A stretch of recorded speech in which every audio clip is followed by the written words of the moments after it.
Welcome to our YouTube channel. আজ আমরা আলোচনা করব কারেন্ট অ্যাফেয়ার্সের যে সিরিজ আমরা শুরু করেছি তার কন্টিনিউশন, যেগুলো এর আগে আমরা বলেছি কি যে আমরা ডেলি একটা করে কারেন্ট অ্যাফেয়ার্স সেট করব। 10টা 15টা যে কারেন্ট অ্যাফেয়ার্স গুলো আমরা পাবো, সেই কারেন্ট অ্যাফেয়ার্স গুলো নিয়ে তোমাদের সাথে আলোচনা করব। অর্থাৎ সেই সমস্ত ইনফরমেশন গুলো চুলচেরা বিশ্লেষণ আমরা এই ভিডিওতে করব, যার ফলে তোমাদের যে এই কারেন্ট অ্যাফেয়ার্স গুলো সরাসরি যদি আসে তাও তোমরা পারবে, অথবা এই কারেন্ট অ্যাফেয়ার্স এর বিহাইন্ডে যে স্ট্যাটিক জিকে থাকে সেই স্ট্যাটিক জিকে গুলো তোমরা করতে পারো। চলো শুরু করা যাক। বলেছে ন্যাশনাল হ্যান্ডলুম ডে কবে?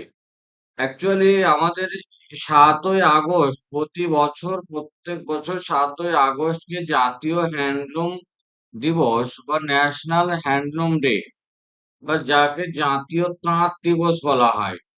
তাহলে 7ই আগস্ট কি দিন পালন করা হয় বলো? 7ই আগস্ট ন্যাশনাল হ্যান্ডলুম ডে। এখন এই ন্যাশনাল হ্যান্ডলুম ডে কেন পালন করা হয়? তাঁতি সম্প্রদায়কে সম্প্রদায় জানানো, ভারতের হস্তচালিত তাঁত শিল্পের সমৃদ্ধ ঐতিহ্যকে রক্ষা করা। আর এটা কোন মিনিস্ট্রি করে? Organized by the ministry of textile with special handloom exhibition. অর্থাৎ বস্ত্র মন্ত্রক কর্তৃক বিভিন্ন কারিগরি পুরস্কার আর মেলার আয়োজন করা হয়। এই হচ্ছে আমাদের কি বলো 7ই আগস্ট হ্যান্ডলুম ডে পালন করা হয়। কিন্তু কেন? এর একটা যদি ঐতিহাসিক ব্যাকগ্রাউন্ড দেখি, দেখো কি বলেছে। বলছে এটা commemorate the swadeshi movement launch on August 7, 1905 at Calcutta Town Hall two boycott foreign goods. অর্থাৎ কলকাতা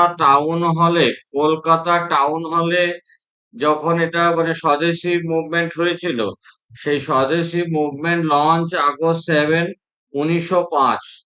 তখন এই টাউন হলে বয়কট করার জন্য, ফরেন গুডস বয়কট করার সিদ্ধান্ত নেওয়া হয়েছিল। তখন থেকে এই 7ই আগস্ট দিনটাকে ফলো করা হয়। Inaugurated by PM Narendra Modi on August 7, 2015 at Chennai, এখানে প্রথম শুরু হয়। তাহলে ন্যাশনাল হ্যান্ডলুম ডে 7ই আগস্ট কেন বেছে নেওয়া হয়েছে? কারণ স্বদেশী মুভমেন্টের সময়কালটাকে ফলো করে। তবে আমাদের আফটার ইন্ডিপেন্ডেন্ট কবে থেকে ন্যাশনাল হ্যান্ডলুম ডে পালন করা হয়? 2015 থেকে ন্যাশনাল হ্যান্ডলুম ডে পালন করা হয়। আচ্ছা, কি এখানে শান্তিপুর ফুলিয়া ওয়েস্ট বেঙ্গল, কাঞ্চিপুরম এটা হচ্ছে তামিলনাড়ু, আর বারাণসী ইউপি, যেগুলো আমরা বলি যে কি না তাঁতের হাব বা হ্যান্ডলুম হাব। তাহলে হ্যান্ডলুম হাব কোন কোন জায়গাগুলো? তাহলে আমাদের ওয়েস্ট বেঙ্গলে হচ্ছে দুটো জায়গা, Shantipur Phulia in our West Bengal. চলো নেক্সট ইনফরমেশন। যে কোনো দেশের রাষ্ট্রপতি বা রাষ্ট্রপ্রধান বা প্রাইম মিনিস্টার যদি অ্যাপয়েন্ট হয়, তাহলে সেটা আমাদের পরীক্ষার জন্য খুব ইম্পর্টেন্ট। তবে যদি আমাদের প্রতিবেশী দেশের হয়, যদি আমাদের প্রতিবেশী দেশের রাষ্ট্রপ্রধান নিয়োগ হয়, তাহলে মানে নিয়োগ করা হয় বা নির্বাচিত হয়, তাহলে কিন্তু সেটা খুবই ইম্পর্টেন্ট হয়ে যায়।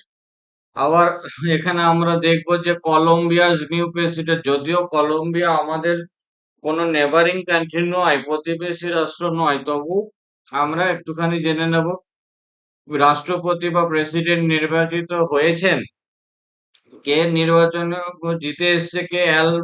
অ্যাবেলার্ডো ডিলা এসপিরিলিয়া। উনি অ্যাকচুয়ালি 36 প্রেসিডেন্ট অফ কলম্বিয়া। 7ই আগস্ট 2026 সালে অ্যাপয়েন্ট হয়েছে। এর আগে কলম্বিয়ার প্রেসিডেন্ট কে ছিল? গোস্তাভো পেট্রো। আচ্ছা, তিনি পূর্ববর্তী প্রেসিডেন্ট যে ছিলেন। তারপরে কি না, এখানে কলম্বিয়া রাষ্ট্রের সম্বন্ধে আমরা একটুখানি জানবো। কি জানবো? কলম্বিয়ার রাজধানী কি আর কলম্বিয়ার ক্যাপিটাল কি। যে কোনো দেশের ক্যাপিটাল এবং কারেন্সি আমরা স্ট্যাটিক জিকেতে পড়ি, আর একবার সেটাকে ঝালাই করব। কলম্বিয়ার ক্যাপিটাল হচ্ছে কি বলো? বগোটা। কলম্বিয়ার কারেন্সি কি? Colombian peso. তাহলে কারেন্সি আর ক্যাপিটাল কিন্তু খুব ইম্পর্টেন্ট। আচ্ছা, কোন কন্টিনেন্টে অবস্থিত? South America. যেটা ক্যারিবিয়ান সি আর প্যাসিফিক ওশিয়ানের সাথে তার কি বর্ডার রয়েছে। এখানে কি world largest producer of high quality emerald and famous for Arabica coffee. Very very important এই জায়গাটা। তাহলে কফি যেটা সব থেকে মানে এখানে বেশি উৎপাদন হয় যে ভাগটা, সেটা হচ্ছে কি না আরবিকা কফি। আমাদের ইন্ডিয়াতেও কফি চাষ কোথায় হয় না দক্ষিণ ভারতে হয়। কফির বার্থ প্লেস বলা হয় ইন্ডিয়ার কাকে বলো, বাবা বুদান হিলকে, কর্ণাটকের। এবং এই কফি চাষ শুরুই হয়েছিল কাদের হাত ধরে জানো? পর্তুগালদের হাত ধরে। ইন্ডিয়াতে পর্তুগালরা প্রথম কফি কাল্টিভেশন স্টার্ট করে। নেক্সট, ভাওনা কান first women fighter combat leader. Actually কি না ভাবনা কান্ত হচ্ছে first women fighter combat leader. তাহলে কিসের টি এস TACD থেকে কঠিন প্রশিক্ষণ সাফল্যের সাথে সম্পন্ন করেন। এখান থেকে তিনি যুদ্ধ বিমান মিশন পরিচালনার নেতৃত্ব প্রদানে সক্ষম। অর্থাৎ আমরা দেখলাম যে এখানে TACD এর পুরো নাম জানতে পারে কি না, tactics and air combat development establishment. চলো next question. 81 anniversary of Hiroshima day. তোমরা জানো যে দ্বিতীয় বিশ্বযুদ্ধ চলাকালীন দ্বিতীয় বিশ্বযুদ্ধ চলাকালীন আমেরিকা কি করেছিল না জাপানের বোমা ফেলেছিল। দুটো শহরে পরমাণু বোমা ফেলেছিল, একটা হচ্ছে হিরোশিমা, একটা হচ্ছে নাগাসাকি। হিরোশিমাতে 6ই আগস্ট ফেলেছিল, নাগাসাকিতে 9ই আগস্ট ফেলেছিল।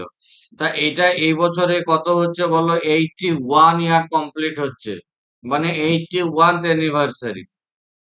তাহলে 6ই আগস্ট 2026 তারিখে হিরোশিমা দিবসের 81তম বার্ষিকী পালিত হলো। দ্বিতীয় বিশ্বযুদ্ধের সময় 1945 সালে পারমাণবিক বোমার আঘাতে মানুষদের প্রাণ হারান। সেই স্মরণ করে এটাকে শান্তি এবং বিশ্বজুড়ে পারমাণবিক অস্ত্র বর্জনের বার্তা প্রচার করা হয়।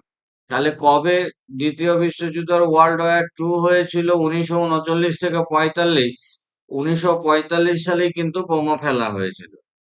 তাহলে আমরা জানি যে এই হিরোশিমা এটা অ্যাকচুয়ালি পারমাণবিক বোমা না, বা নিউক্লিয়ার যেটা বোম।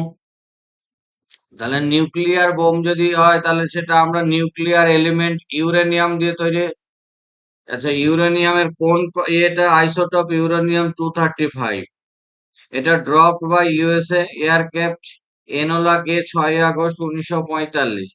এটার আবার নাম আছে কি বলো? কোড নেম হচ্ছে লিটিল বয়। অনেক সময় জিজ্ঞেস করে কোনটা লিটিল বয় কোনটা ফ্যাটম্যান। আচ্ছা, 9ই আগস্ট যেটা নাগাসাকি শহরে, সেটা ফ্যাটম্যান প্লুটোনিয়াম 239 ড্রপ করেছিল 3 দিন পরেই 6ই আগস্টের, সেটা হচ্ছে 9ই আগস্ট 1945। চলো next. RBI plan for polymer banknote by financial year 2018। অর্থাৎ ফাইন্যান্সিয়াল ইয়ার 2028 থেকে আরবিআই কি করেছে? প্ল্যান করেছে পলিমার ব্যাংকনোট। অর্থাৎ আর্থিক বছর 2028-এর মধ্যে কি না এর মধ্যে পলিমার নোট চালু করার পরিকল্পনা করেছে রিজার্ভ ব্যাংক অফ ইন্ডিয়া। এর সুবিধাটা কি আছে? দীর্ঘমেয়াদী, একবার দীর্ঘস্থায়ী, সহজে ছেঁড়ে না, ময়লা প্রতিরোধী, জাল নোট তৈরি প্রতিরোধে অধিক উপযোগী। এবার আমরা একটু জানবো যে আরবিআই সম্বন্ধে। তাহলে আরবিআই হলো ভারতবর্ষের এক সেন্ট্রাল ব্যাংক। 1 এপ্রিল 1935 সালে তৈরি হয়েছিল কোন কমিশন রেকমেন্ডে? ইয়ং হিল্টন বা হিল্টন ইয়ং কমিশন। সেই কমিশন অনুসারে আরবিআই অ্যাক্ট পাস হয়েছিল 1934 সালে, ন্যাশনালাইজ হয়েছিল 1949 সালে। আচ্ছা, আরবিআই আন্ডার সেকশন 22, আরবিআই এর যে অ্যাক্ট 1934 সালে যে আরবিআই অ্যাক্ট, সেই আরবিআই অ্যাক্টের সেকশন 22-এ বলা ছিল আরবিআই নোট তৈরি করবে। সেকশন 22-এ বলা ছিল আরবিআই নোট ইস্যু করবে। তাহলে except one note, 1 rupee note. আচ্ছা, 1 রুপি নোট কারা তৈরি করে? গভর্নমেন্ট অফ ইন্ডিয়া বা মিনিস্ট্রি অফ ফাইন্যান্স। আচ্ছা, কারেন্সি পেস ইন্ডিয়াতে কোথায় কোথায় আছে? মাইসোর আছে, শালবনি ওয়েস্ট বেঙ্গলের, দেওয়াস আর নাসিক। খুব ইম্পর্টেন্ট ইনফরমেশন। রিলেটিং বা regarding RBI. IIT Hyderabad launches nuclear program. তাহলে নিউক্লিয়ার প্রোগ্রামটার নাম কি, এটা তোমাদের পরীক্ষায় আসতে পারে। অনুজ্ঞান। তাহলে আইআইটি হায়দ্রাবাদ কি করেছে না, অনুজ্ঞান বলে একটা নিউক্লিয়ার প্রোগ্রাম চালু করেছে। আইআইটি হায়দ্রাবাদ হচ্ছে ভারতবর্ষের প্রথম পরমাণু প্রযুক্তি প্রোগ্রাম, সেটা কি নাম, অনুজ্ঞান, চালু করেছে।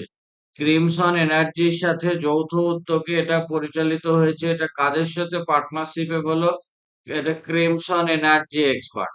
পারমাণবিক শক্তি খাতে দক্ষ জনশক্তি গড়ে তোলাই হলো এর মূল লক্ষ্য। এবার যদি দেখা হয় যে এই যে নিউক্লিয়ার আমাদের প্রোগ্রাম গুলো বা নিউক্লিয়ারের থিওরি গুলো, আমাদের কনসেপ্ট প্রথম কে দিয়েছে, যার জন্য তাকে বলা হয় কি বলো, father of Indian nuclear program. তার নাম হচ্ছে doctor Homi Jahangir Bhabha. Three stage nuclear program, একটা স্টেজ ওয়ান হচ্ছে PHWR, স্টেজ টু হচ্ছে FBR, স্টেজ থ্রি হচ্ছে thorium base reactor. First nuclear reactor Apsara 1956 at BARC and Mumbai. Next, Arunachal প্রদেশের গ্লাউ লেক, এটা হচ্ছে কি না ইন্ডিয়ার 101তম রামসার সাইট। তার মানে ইন্ডিয়াতে এখন কতগুলো রামসার সাইট আছে বলো, এটাও পরীক্ষায় জিজ্ঞেস করতে পারে। Answer is 101। তাহলে সব থেকে বেশি রামসার সাইট কোথায় আছে, এটাও প্রশ্ন হতে পারে। তাহলে সব থেকে বেশি রামসার সাইট আছে কোথায় বলো, তামিলনাড়ুতে। Maximum Ramsar site in India, তামিলনাড়ুতে 18টা আছে। আচ্ছা, রামসার ট্রিটিটা কবে হয়েছিল? ইরানের একটা শহর হচ্ছে রামসার, সেখানে ওয়ার্ল্ড ওয়ার্ল্ড ওয়েটল্যান্ড ডে 2 ফেব্রুয়ারি পালন করা হয়। এবং সেই দিন 1971 সালে যেখানে রামসার শহরে দাঁড়িয়ে রামসার ট্রিটি হয়েছিল জলাশয়গুলোকে রক্ষণাবেক্ষণের জন্য। ভারতবর্ষের মাটিতে সব থেকে largest Ramsar site in India Sundarban wetland, যেটা ওয়েস্ট বেঙ্গলেই আছে। তাহলে আমরা একটুখানি এর সম্বন্ধে ইনফরমেশন গুলো দেখবো। অরুণাচল প্রদেশের গ্লাউ লেক ভারতের 101তম রামসার সাইট স্বীকৃতি পেয়েছে। এটি অরুণাচল প্রদেশের প্রথম আন্তর্জাতিক গুরুত্বপূর্ণ রামসার জলাভূমি, very very important.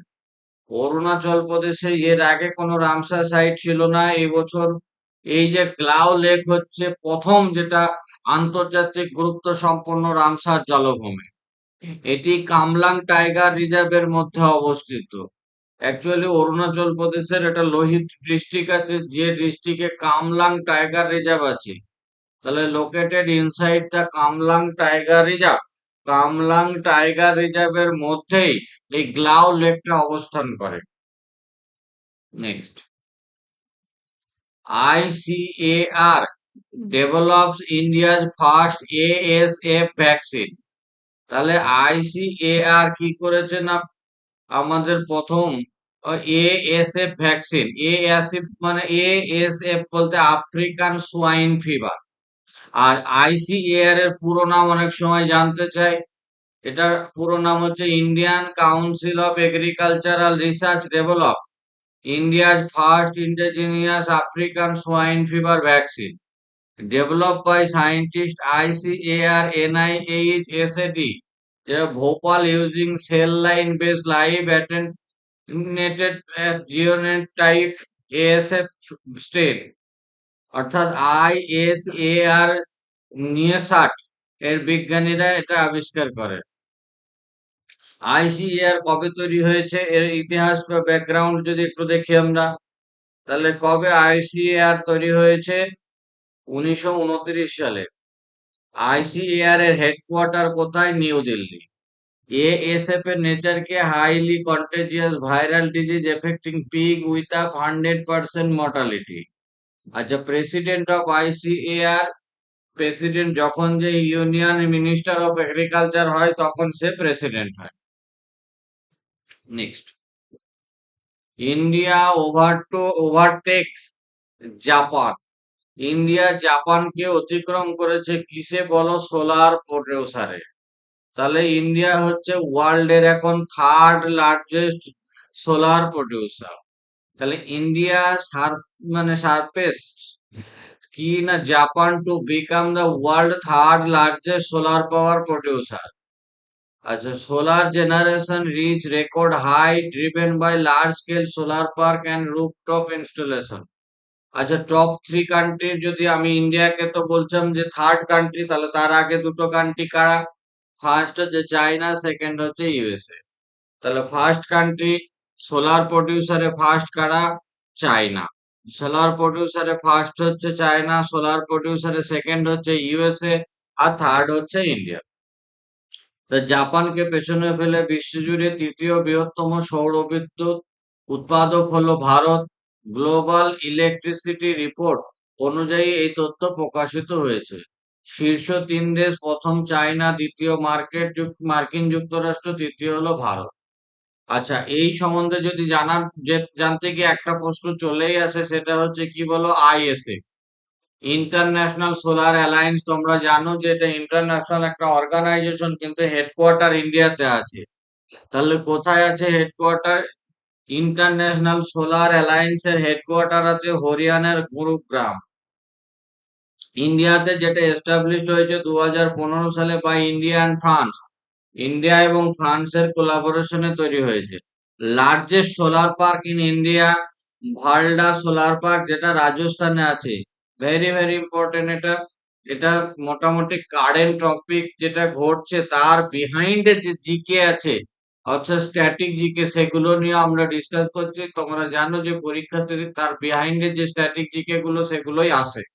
National target কত? 500 gigawatt non fossil capacity by 2030। আমাদের এটা হচ্ছে ইন্ডিয়ার টার্গেট। নেক্সট, মক্কা চুক্তি। কি চুক্তি এটা? Mecca trilateral defence and security pact. এখানে অ্যাকচুয়ালি চুক্তিটি হচ্ছে ত্রিশক্তি প্রতিরক্ষা চুক্তি, অন্তর্ভুক্ত হলো কোথায়? না সৌদি আরবে। এখন ত্রিশক্তি বলতে কারা কারা সৌদি আরব জয়েন করেছে? ত্রিশক্তি কাদের কাদের সাথে? এক হচ্ছে পাকিস্তান, আর হচ্ছে তুর্কি। পাকিস্তান,